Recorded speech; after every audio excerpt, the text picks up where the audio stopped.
Hello friends, Rama mathematics classes में आपका स्वागत है।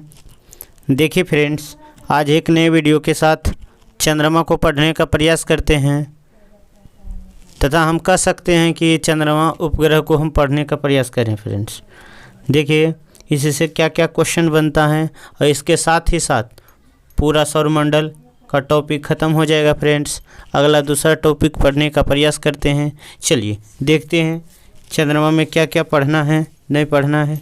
चलिए देखिएगा, इनका नोट देख लेते हैं। पहले इनका हम नोट देखते हैं फ्रेंड्स। तो नोट में क्या क्या पढ़ना है तो देखिए, नोट में है उपग्रह। क्या है फ्रेंड्स? चंद्रमा क्या है? तो एक उपग्रह है। तो उपग्रह को पढ़ने के प्रयास करते थे कि उपग्रह क्या है। वे आकाशीय पिंड जो अपने अपने ग्रहों की परिक्रमा करते हैं तथा अपने ग्रह के साथ साथ सूर्य का भी परिक्रमा करता है, उसे क्या कहते हैं फ्रेंड्स? उपग्रह कहते हैं। क्या कहते हैं? उपग्रह कहते हैं। पृथ्वी का एकमात्र उपग्रह क्या है? चंद्रमा है। चंद्रमा मून है। पृथ्वी से चंद्रमा की न्यूनतम दूरी 3,63,300 किलोमीटर है तथा अधिकतम दूरी 4,05,500 किलोमीटर है। फ्रेंड्स चलिए आगे देखते हैं। जबकि चंद्रमा और पृथ्वी की औसत दूरी 3,84,400 किलोमीटर है। आगे देखते हैं।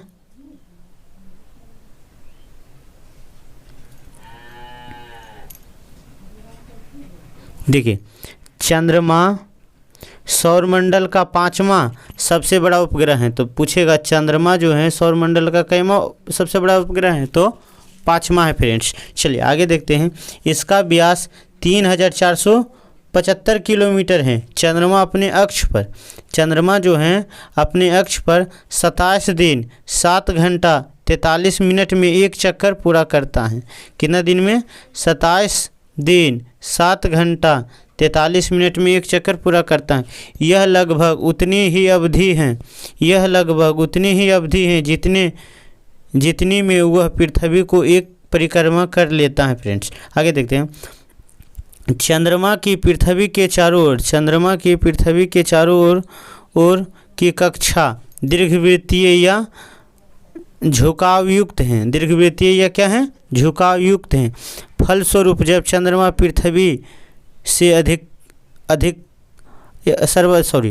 फलतः जब चंद्रमा पृथ्वी से सर्वाधिक दूरी पर होता है तो छोटा और निकटतम दूरी पर होता है तो बड़ा दिखाई देता है। फ्रेंड्स चलिए, बड़ा दिखाई देता है।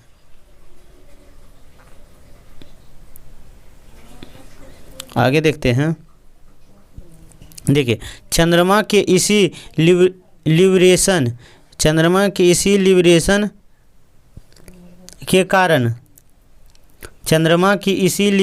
के कारण पृथ्वी की सतह से एक समय में उसका केवल 59% भाग दिखाई देता है। इनका कहने का मतलब ही है कि अगर जो हम पृथ्वी से हम चंद्रमा को देखेंगे तो सिर्फ 59% ही दिखाई देगा। फ्रेंड्स अतः स्पष्ट है कि चंद्रमा एक भाग सदैव पृथ्वी से की ओर उन्मुख रहता है। ध्वनि तरंगों के संचार के लिए किसी माध्यम की आवश्यकता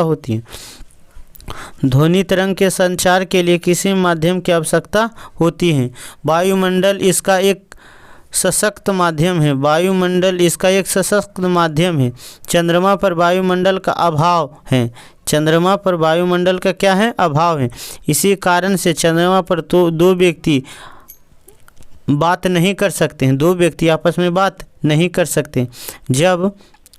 जब सूर्य और चंद्रमा के बीच आ जाती हैं तो सूर्य का प्रकाश चंद्रमा पर नहीं पड़ता है। फ्रेंड्स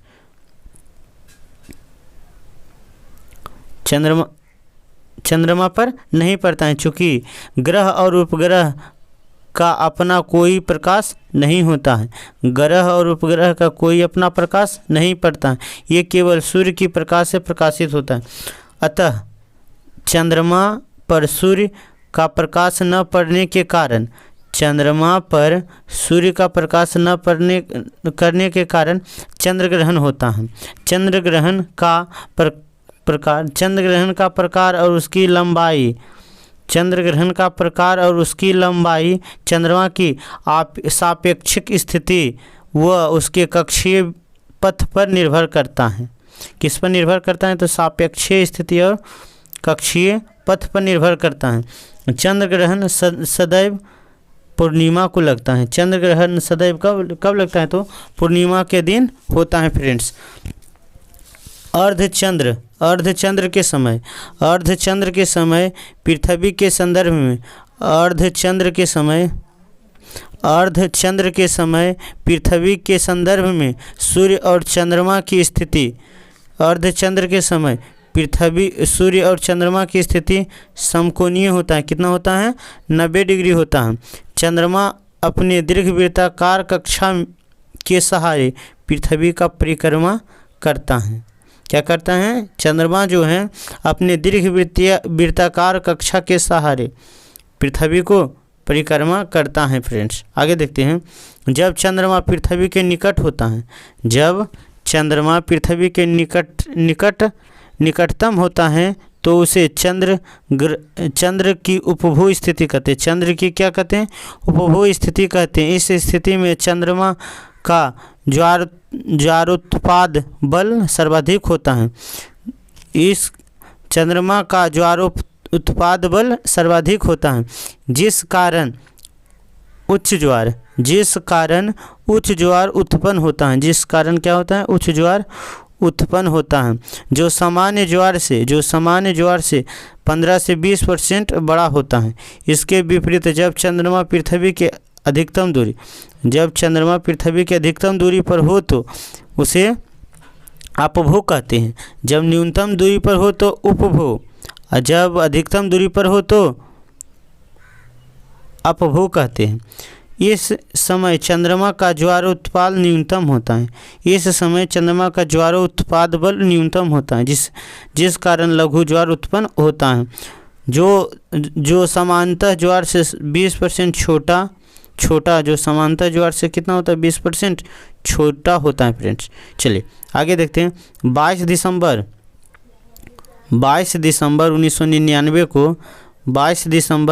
1999 को चंद्रमा पूर्ण उपभू पर था।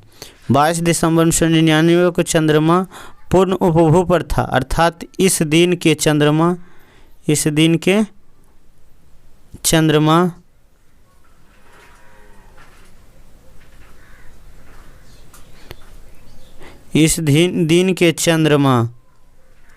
चंद्रमा पृथ्वी के सबसे निकटतम दूरी पर रहने के कारण यह सर्वाधिक चमकदार दिखाई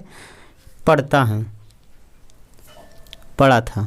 चलिए आगे देखते हैं। 14 नवंबर 2016 को पुनः पूर्ण उपभू की स्थिति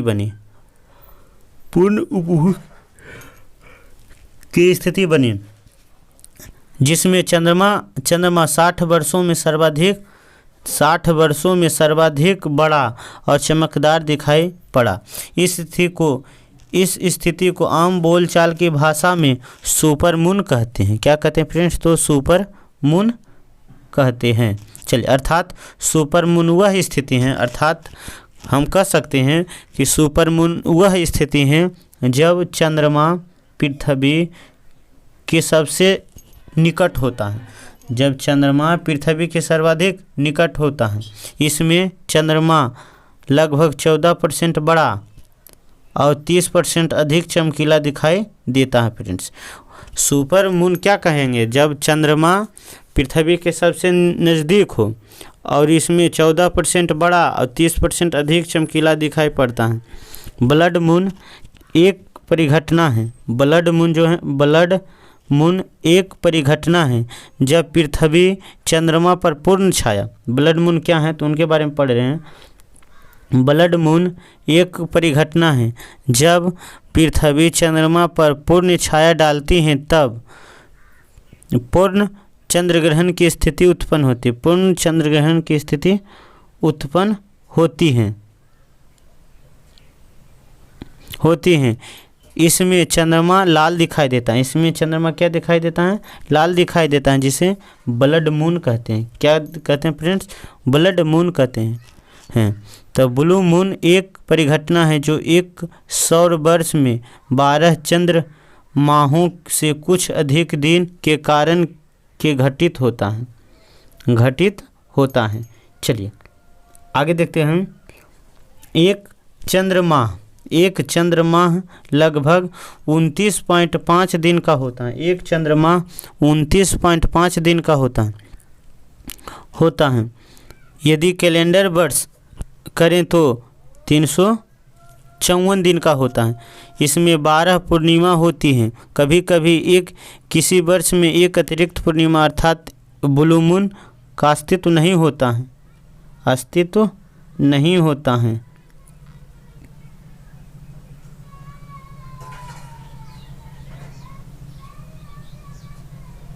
चलिए इसमें तो कुछ नया तो देख लेते हैं। नया तो इसमें कुछ नहीं है।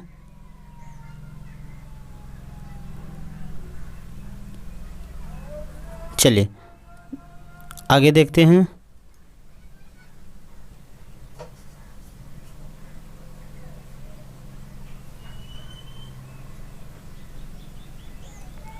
किसी एक खंड में तीन के बजाय 4 पूर्णिमा होती हैं तो 4 पूर्णिमा वाला खंड को ब्लू मून घटना कहते हैं। इस खंड की 4 पूर्णिमा में से 3 पूर्णिमा को ब्लू मून कहा जाता है। इस परिघटना के आधार पर 2010 के खगोलीय मौसम खंड 23 सितंबर से 22 दिसंबर के दौरान 4 पूर्णिमा हुई हैं। चलिए आगे देखते हैं। किसी ग्रह या उपग्रह पर किसी पिंड का भार अद्रव्यमान तथा उस ग्रह या उपग्रह के गुरुत्वाकर्षण बल के गुणनफल के बराबर होता है। पृथ्वी की अपेक्षा चंद्रमा का गुरुत्वीय त्वरण 1/6 होती है। इसलिए चंद्रमा से पृथ्वी पर ले जाने पर किसी वस्तु का भार घटता है, उसके भार का 1 कितना हो जाता है? तो 6 गुना हो जाता है। कितना हो जाता है फ्रेंड्स? तो 1/6 गुना हो जाता है। चलिए आगे देखते हैं। चंद्रमा के बारे में देखते हैं। तो चंद्रमा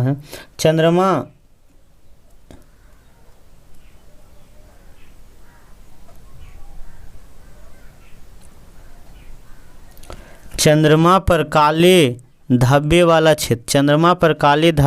क्षेत्र को सी ऑफ ट्रांसक्विलिटी या शांति सागर कहते हैं। सी ऑफ ट्रांसक्विलिटी या शांति सागर कहते हैं। चंद्रमा के इसी भाग में प्रथम मानव चंद्रयान अपोलो अवतरित हुआ था। इसी भाग में शांति सागर में चंद्रमा पर अपोलो उतरा था। मानव ने चंद्रमा पर पहला कदम 20 जुलाई 1969 को अमेरिका के अपोलो 11 मिशन द्वारा भेजा गया। 3 अंतरिक्ष यात्री नील आर्मस्ट्रांग, माइकल कोलिस, एड्रिन जून सम्मिलित थे, जिसमें से नील आर्मस्ट्रांग और एड्रिन ने चंद्र तल पर अपने कदम रखा। चंद्र तल पर 2 व्यक्ति रखा था और सबसे पहले किसने रखा था? तो नील आर्मस्ट्रांग ने रखा था। अपोलो 11 मिशन 16 जुलाई 1969 को फ्लोरिडा से उड़ान भर के चंद्रमा पर स्थित सी ऑफ ट्रांसक्विलिटी पर 20 जुलाई 1969 को उतरा था। 21 जुलाई 1969 को चंद्रमा की धरती से पृथ्वी के लिए चला। 21 जुलाई को। यह मिशन 22 जुलाई 1969 को प्रशांत महासागर क्षेत्र में सफलतापूर्वक लौट आया। इस मिशन द्वारा चंद्रमा की सतह से अपोलो से सतह से 47 पाउंड वजन के पदार्थ का विश्लेषण के लिए पृथ्वी पर लाया था। जब चंद्रमा पर गया था तो वहाँ से काले शांति सागर से वहाँ से कोई पदार्थ, वजनदार पदार्थ कह सकते हैं कि मिट्टी टाइप का था, जो पृथ्वी पर लाया गया था विश्लेषण के लिए। चलिए आगे देखते फ्रेंड्स। भारत द्वारा 22 अक्टूबर 2008 को आंध्र प्रदेश के श्रीहरिकोटा स्थित सतीश धवन अंतरिक्ष केंद्र से ध्रुवीय उपग्रह प्रक्षेपण PCLVC-11 के माध्यम से पहले चंद्रयान 1 को प्रक्षेपित किया गया। 8 नवंबर 2008 को चंद्रयान 1 को चंद्रयान 1 अपने 5वें और अंतिम चरण के बाद चंद्रमा की कक्षा में प्रवेश कर गया। इस अभियान ने भारत द्वारा निर्मित मानव रहित अंतरिक्ष यान ब्लू इंस्पेक्ट प्रोब को चंद्रमा की सतह पर उतरा गया। चंद्रयान पर नज़र रखने के लिए बंगलुरु में से कुछ दूरी पर बलालू में Indian deep space network centre स्थापित किया गया था फ्रेंड्स। चलिए आगे देखते हैं।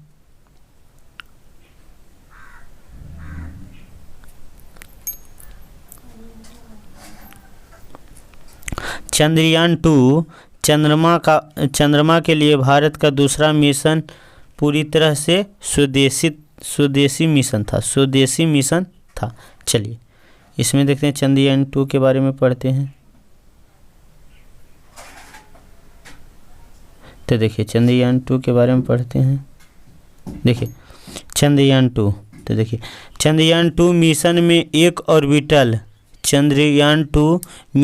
एक ऑर्बिटल लैंडर और रोवर शामिल थे। 22 जुलाई 2019 को श्रीहरिकोटा स्थित सतीश धवन अंतरिक्ष केंद्र सार के द्वितीय launch pad GSLV mark 3M1 rocket द्वारा भारत के चंद्रयान 2 को प्रक्षेपित किया गया था। यह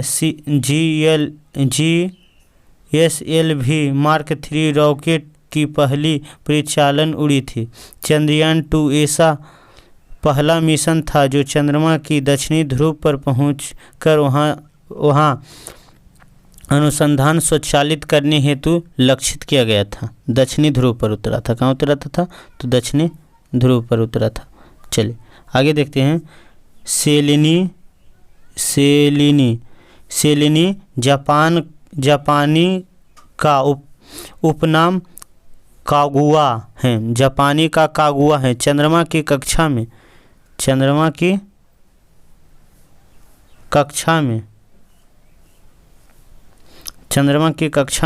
भेजा गया था। यह जापान का अंतरिक्ष यान था। इसे 14 सितंबर 2008 को प्रक्षेपित किया गया था। एक वर्ष 8 माह तक चंद्रमा की कक्षा में सफलतापूर्वक परिक्रमा करने के बाद वह चंद्रमा की सतह से गिलक्रिस्ट के समीप स्वेच्छा से लटक गया। चलिए देखिए फ्रेंड्स, चंद्रमा के थ्योरी सेक्शन कंप्लीट हो गए हैं। अब देखते हैं इनका MCQ क्वेश्चन, क्या क्या क्वेश्चन पूछा गया है उसको देखते हैं। चलिए पहला क्वेश्चन है, मानव ने चंद्रमा पर पहला कदम कब रखा? तो कब रखा था? 20 जुलाई 1969 को। देखिए सी ऑफ ट्रांसक्विलिटी कहाँ पर है? या शांति सागर कहाँ पर है? तो कहाँ पर है? तो चंद्रमा पर है। कहाँ पर है फ्रेंड्स? तो चंद्रमा पर है। आगे देखते हैं। चांद का सदैव एक अभिन्न फलक पृथ्वी की ओर अभिमुख होता है। चांद अपने अक्ष पर 23.5 डिग्री दिवस पर घूम रहा है, जो लगभग उतनी ही अवधि में पूरा करता है। नहीं, एक सही है, दो गलत है। एक सही है और दो गलत है फ्रेंड्स। चलिए आगे देखते हैं।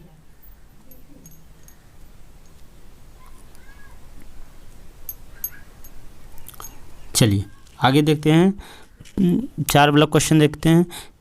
पृथ्वी से चंद्रमा के पृष्ठ का केवल एक फलक ही दिखाई देता है। हाँ ठीक, अच्छी बात है। पृथ्वी से देखने पर 59% दिखाई देता है, एक ही फलक दिखाई देता है। अपने अक्ष पर चंद्रमा के घूर्णन का काल पृथ्वी के घूर्णन काल के बराबर होता है। हाँ, दोनों सही हैं फ्रेंड्स, दोनों का घूर्णन काल समान होता है। आगे देखते हैं। चंद्रमा की धरती पर 2 व्यक्ति एक दूसरे से बात को सुन नहीं सकते हैं। क्यों? चंद्रमा पर वायुमंडल नहीं है। क्या फ्रेंड्स? चंद्रमा पर वायुमंडल नहीं है। चलिए आगे देखते हैं। एक क्वेश्चन अच्छा क्वेश्चन। चंद्र ग्रहण कब होता है? चंद्र ग्रहण कब होता है? तो इसका ट्रिक बनाए। चंद्र ग्रहण शाम। क्या ट्रिक? शाम का है। जब पृथ्वी सूर्य और चंद्रमा के बीच आती है, जब पृथ्वी सूर्य और चंद्रमा के बीच आती हैं तो कौन ग्रहण लगता है? तो चंद्र ग्रहण लगता है फ्रेंड्स। चलिए आगे देखते हैं। कौन सी परिस्थिति में चंद्र ग्रहण होता है? कौन सी परिस्थिति में चंद्र ग्रहण होता है? तो पूर्ण चंद्र में। कब होता है? तो पूर्ण चंद्र में। आगे देखते हैं। 22 दिसंबर 1999 को पूर्णिमा के चंद्रमा के सामान्य से अधिक चमकदार होने के लिए मुख्य उत्तरदायी कारक क्या था? तो उपभू था। क्या था फ्रेंड्स? तो उपभू था। उपभू में चमक दिखाई देता है। आगे देखते हैं। देखिए आगे अच्छा क्वेश्चन है। जब अर्धचंद्र होता है तो सूर्य पृथ्वी और चंद्रमा के बीच क्या होता है? तो 90 डिग्री होता है। कितना होता है फ्रेंड्स? तो 90 डिग्री होता है। आगे देखते हैं।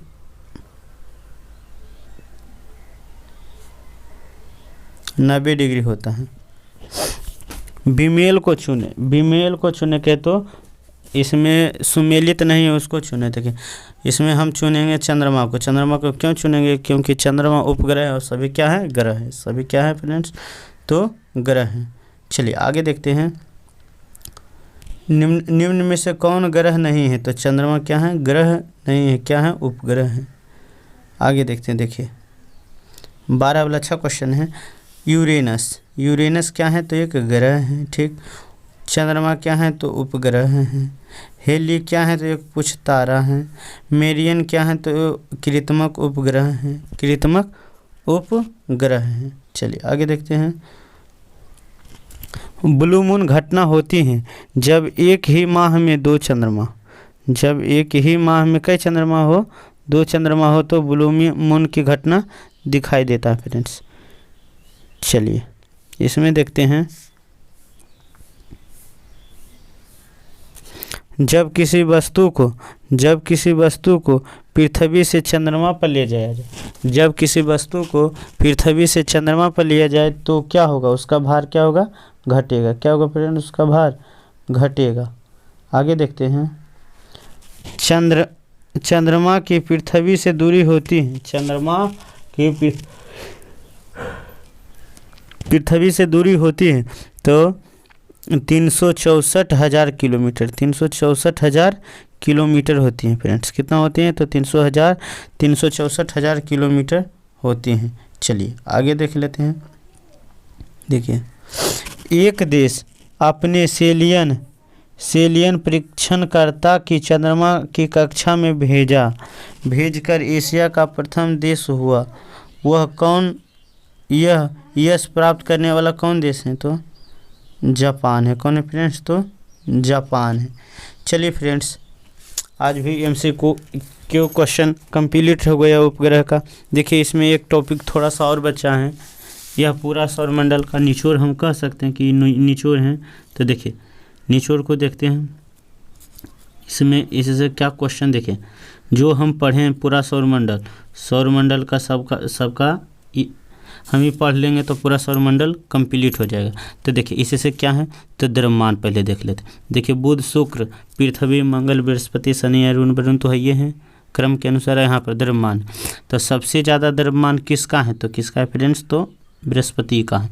सबसे कम किसका है, तो बुध का। व्यास भी होगा सबसे ज़्यादा बृहस्पति का और कम होगा बुध का। घनत्व देखिए, घनत्व वाला अच्छा है, सबसे ज़्यादा घनत्व किनका है, तो पृथ्वी का। सबसे ज़्यादा घनत्व किनका है फ्रेंड्स, तो पृथ्वी का। सबसे कम किनका है, तो शनि का। आगे देखते हैं गुरुत्वाकर्षण बल। तो सबसे देखिए इसमें हम कह सकते हैं सबसे ज़्यादा गुरुत्वाकर्षण बल किसका है, तो बृहस्पति का है। और सबसे कम गुरुत्वाकर्षण बल किनका है, तो देखिए दो गो का सेम है, एगो मंगल का एगो बुध का गुरुत्वाकर्षण सेम है, लेकिन गुरुत्व बल जो है और पृथ्वी का 9.8 है। पृथ्वी का कितना है, तो 9.8 है। आगे देखते हैं उपसौर अवसौर तो बात की बात है। यहाँ ताप देख लेते हैं, ताप। तो सबसे ज़्यादा ताप किनका है, तो सबसे ज़्यादा ताप बुध का है। किनका फ्रेंड्स, तो ना सबसे ज़्यादा तापमान देखिए किनका है, तो शुक्र का है। किनका है, सबसे ज़्यादा शुक्र का है। और सबसे कम तो होगा उनका वरुण का। सबसे कम किनका होगा, तो वरुण का होगा। देखिए ये अब उपग्रह वाला अभी पढ़ें, उपग्रह में देखते हैं क्या क्या है। तो देखिए बुध और शुक्र वह दो उपग्रह हैं जिसमें कोई उपग्रह नहीं है। बुध और शुक्र में कोई उपग्रह नहीं है फ्रेंड्स। चलिए लेकिन देखिए पृथ्वी का एक उपग्रह, पृथ्वी का कितने उपग्रह है, तो एक उपग्रह है। वह कौन है, तो चंद्रमा है। वह कौन है फ्रेंड्स, तो चंद्रमा है। देखिए मंगल के दो उपग्रह हैं। मंगल के कितने उपग्रह हैं, तो दो हैं, फोमोस और डीमोस है। देखिए बृहस्पति के कितना है, तो 79 है। कितना फ्रेंड्स, तो 79 है। लेकिन सबसे ज़्यादा किनका है, तो शनि का। सबसे ज़्यादा 82 है शनि का और 79 है बृहस्पति का। देखिए अरुण को है 27, अरुण के कितना है फ्रेंड्स, 27 और वरुण के हैं 14। वरुण के कितना है, 14। तो एक बार हम क्वेश्चन कहाँ पर देखे हैं कि वरुण के उपग्रहों की संख्या कितनी है, तो कितनी फ्रेंड्स, तो 14। अरुण के कितनी है, तो 27। शनि के कितनी है, तो 82 और बृहस्पति के कितने हैं, तो 79 और मंगल के कितनी है, तो 2। पृथ्वी के कितनी है, तो 1। और कौन सा उपग्रह जिसका कोई उपग्रह, कौन सा ग्रह है जिसका कोई उपग्रह नहीं है, तो बुध और शुक्र। तो देखिए वलय किस किस में है, तो वलय बृहस्पति में है, शनि में है, अरुण में है और वरुण में है। 4 गो में वलय हैं, 4 गो में वलय नहीं है। चलिए फ्रेंड्स यह टॉपिक कंप्लीट हो गया। चलिए अब दूसरा टॉपिक पढ़ने का प्रयास करते हैं। जय हिंद फ्रेंड्स, थैंक्स फ्रेंड।